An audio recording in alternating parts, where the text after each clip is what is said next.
Hey, good morning, everybody. Welcome to another Daily Market Report brought to you by Mike Bjork. Today is Monday, February 25th, and we just got a couple of days remaining of the month. So we don't have any economic news releases, even though this week is going to be a volatile week. This week we got the durable goods, we got some housing information, we got the GDP. So some important news are coming up later this week, but today we just didn't have anything scheduled.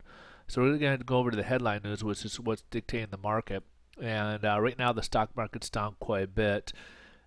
So a lot of it has to do with you got the Italy's election with the strong showing by Berlusconi.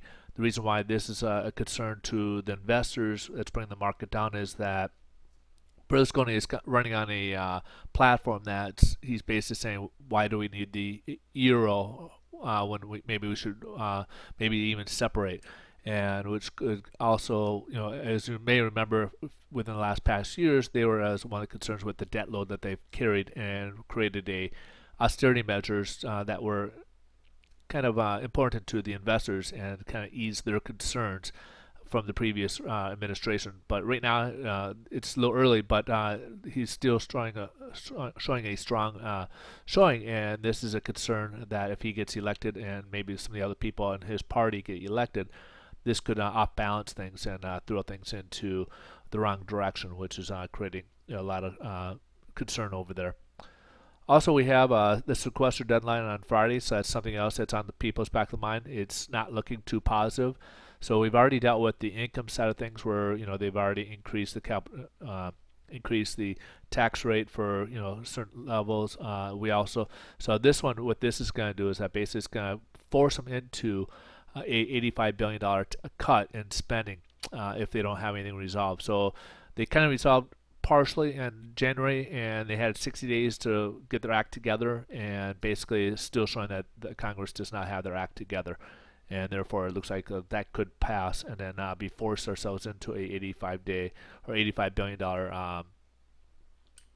cutbacks on the government spending. So that could be a good thing. It could be a bad thing. We still don't know if that would really do anything to the economy, as we've been doing a lot of things over the last several years and hasn't been seeing a whole lot of a lot of improvement. So we don't know if this would be a good thing or a bad thing, but as we do know that we do need to get our debt in order here, so that could be on a positive side.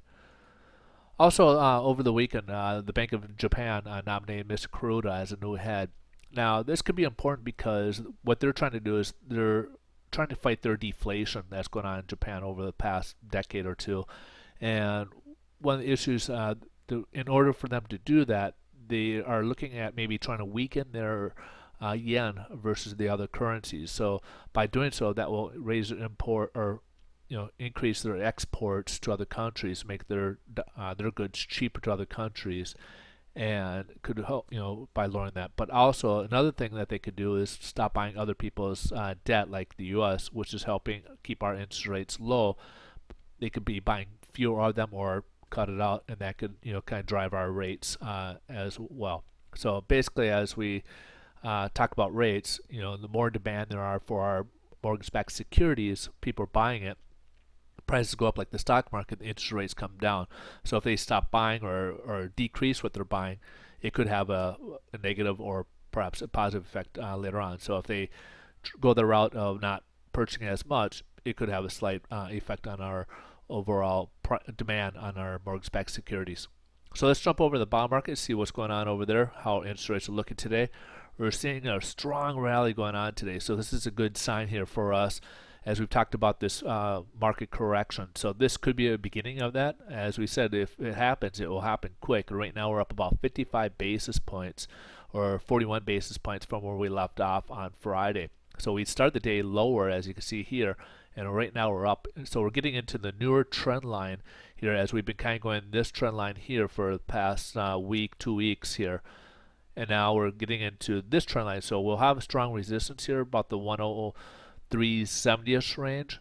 So, and it'll be a ceiling here of approximately about the 103.10 range. So if we could stay in this range and hopefully get higher, we could see a continued improvement in our interest rates in there. So again, but there's a good chance we could see maybe up in the 104 range that we saw back in November. if we continue with this market correction. So a lot of it's gonna, like we've said, we got some important news this week, and that could make it go one way or the other. But today is a good start for the mortgage-backed securities. Bad for equities, but good for mortgage-backed securities and interest rates. So we're getting a strong improvement in the interest rates.